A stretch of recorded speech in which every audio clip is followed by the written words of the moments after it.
One, two, two, three, roll.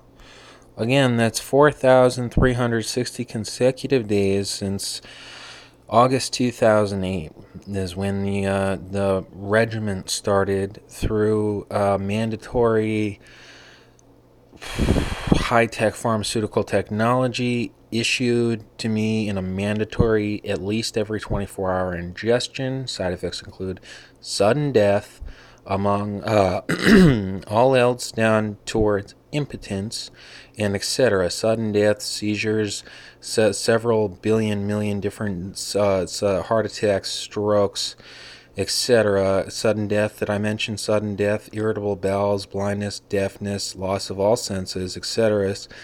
And that was a once every 24 hours maximum strength adult dosage for about 3,600 days of pretty close to a 12 milligram dissolved tab every 24 hours, and then for about 2 years or 600 days, it was a 12 milligram dissolved tab every 12 hours, and once a week on top of that, and once a week, a 30 milligram injectable administered once a week.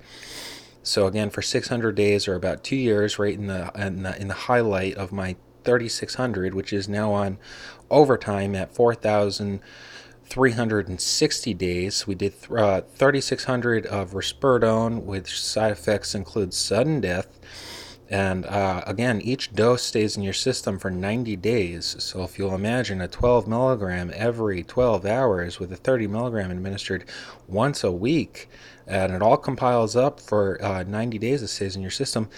For the past remainder of 4,360 minus 3,600, I've been on Vraylar to combat the withdrawal side effects that come with the analgesic portions of risperidone, as well as the addictive radiation tolerance substance in risperidone, as well as the sedation portion of risperidone. You'll notice Vraylar is simply an antipsychotic sedative that most likely does not help curing brain damage, as if a head injury from a throwing stone, or also known as a bullet. So there was the whole brain damage repair, and then there was the radiation tolerance, the pain med side portion of that particular pharmaceutical substance, as well as the antipsychotic and the sedative. Now the majority portion of both throughout the 4,360 days that has disagreed with me the most is the antipsychotic portion. So you notice I smoke a pack a day. Tobacco is a mild psychedelic, as well as coffee is a mild psychedelic. And I've been sticking with cigarettes and coffee with the occasional Red Bull, Rockstar, or Monster soda pop. I'm not an alcoholic. I'm a registered smoker. And besides that, there's been, my favorite booze. Yes, that's Heineken, as far as beer, and Jack Daniels as far as whiskey, when I can afford. Now, that's been on every 24 hours, up and at it for at least a fortnight, which is a 4-hour shift of taking care of myself, and etc., up to about a 72-hour straight through.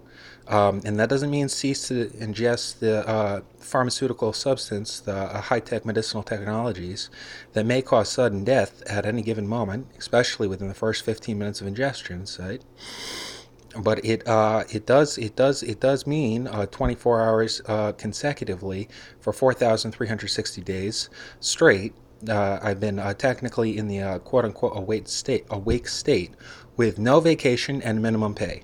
Pay started in 2014 straight to my SSN from Uncle Sam, the Federal Department of Treasury, United States Department of Treasury checks to my SSN in the amount of, say, $771 a month.